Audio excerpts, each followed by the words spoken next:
each one. So let's look at number 4. How many terms does number 4 have? How many?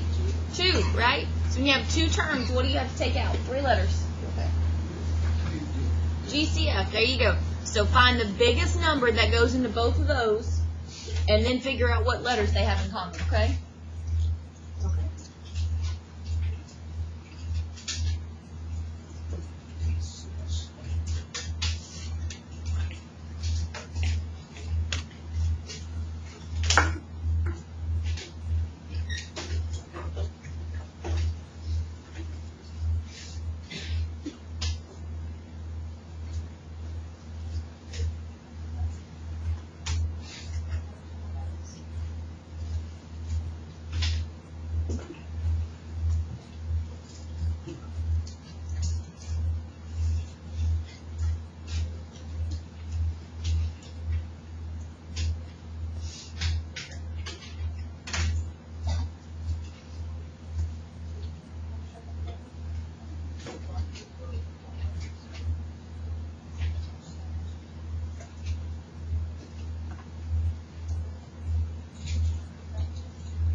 Alright, what's the biggest number that goes into both of those, guys? 12 is the biggest one. Do they have any letters in common? X and Y. There you go. So you got 12, X, and Y. Alright, here we go. AJ, what is 36 divided by 12? 3. There you go. Alright, Mark, I had 2 X's. I took one of them out. How many do I have left? 1 X. There you go. Alright, Jose, what's 48 divided by 12? 4. And then Jalen, I took out my X. I had 2 Y's. I took one of them out. So how many's left? Just a Y. There you go. Y'all okay with that one?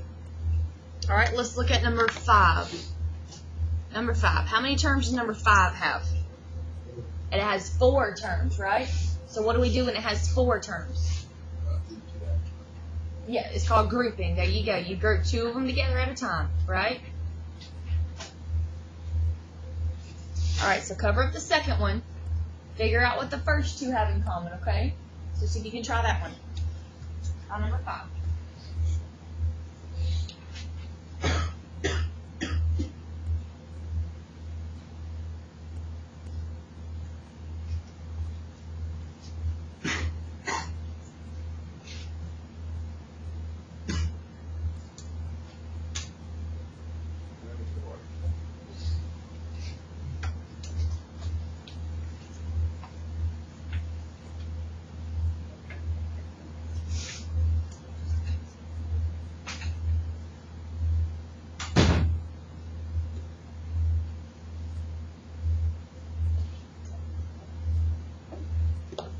Alright, so what do these first 2 guys have in common?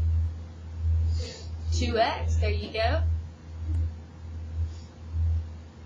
So what's 8 divided by 2? 4, you took out the x, you just have a.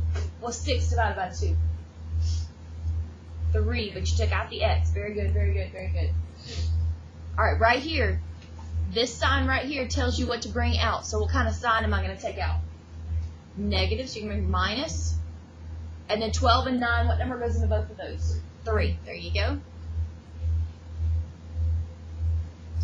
And just be careful when you're dividing. You have negative 12 divided by negative 3. How much is that?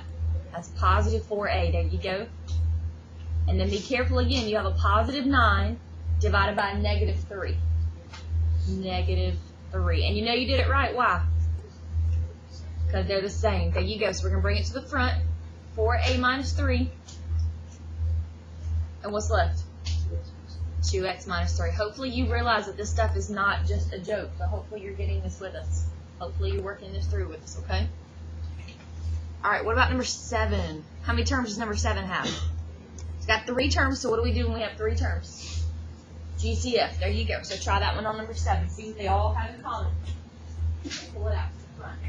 Figure out what they all have in common. All 3 of them now.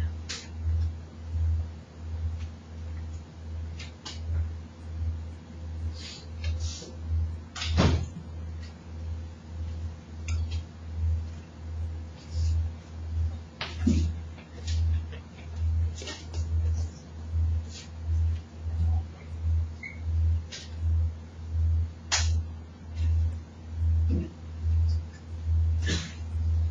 what do they all three have in common?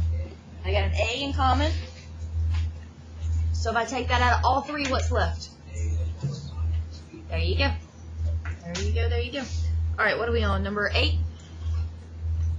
Okay, how many terms does number 8 have? 4. So what do we have to do to factor that? Grouping. There you go. Group the first 2, then group the second 2.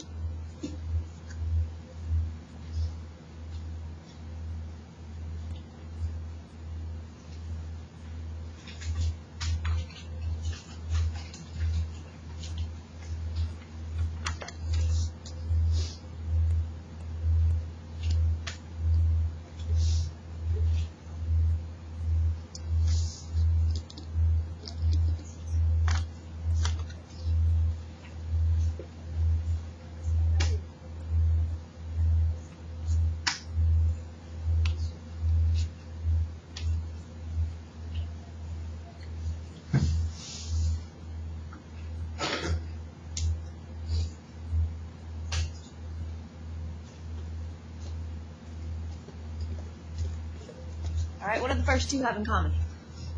X, which leaves me with x plus 4.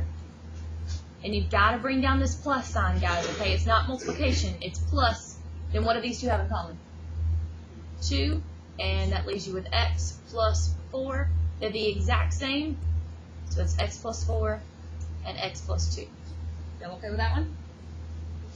Alright, how many terms does number 3 have? Or number 9 have? I just gave you the answer, didn't I? It's got 3 terms. What do you do when you got 3 terms? Greatest common factor. There you go. Just figure out what the greatest common factor is on 9.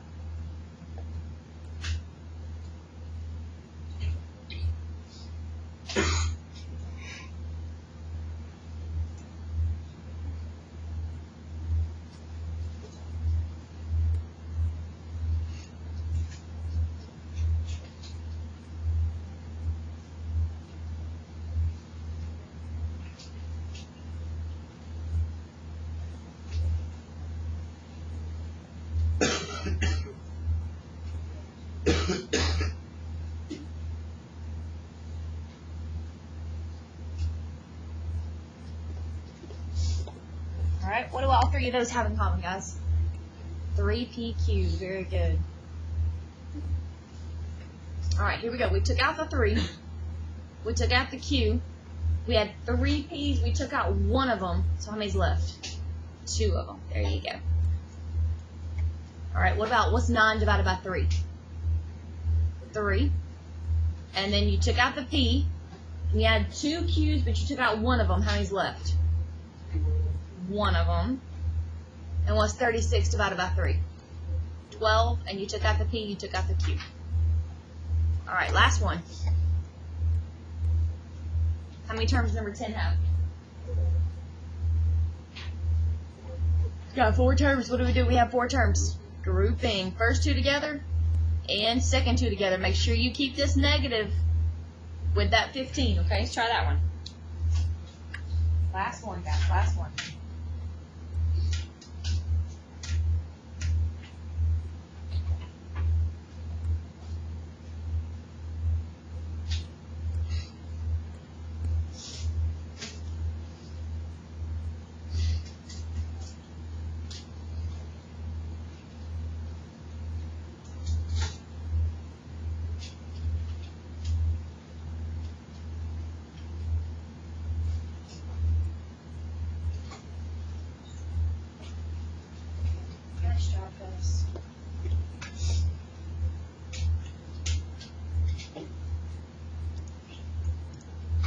Alright, what about the first 2? What do they have in common? 2x, there you go. So it leaves you with 5x minus 7y. Then you're going to bring down that minus sign, okay? Which one goes into 15 and 21? 3, but I don't have any letter. So just be careful. You got negative 15 divided by negative 3. That's positive 5. Huh? Then 21 divided by negative 3 is minus 7y. Very good. See how they come out to be the same? 2x minus 3. Is that okay? Nope. As long as they're in order, like inside the parentheses can be switched around. All right. So just put that in your binder, guys. I'm gonna hand out your 3.1 tests and your math workshop test to you. There's about 6 of us right now that desperately have to do some makeup work in order to pass this quarter. So we're going to do that because that's what everybody else is doing today. And then I need everybody here tomorrow, because tomorrow we're doing some stuff. It's not really hard, but it's hard to make up, if that makes sense. Like it's pretty easy to do once you're here, but it's just hard to make up if you're not here, okay? All right.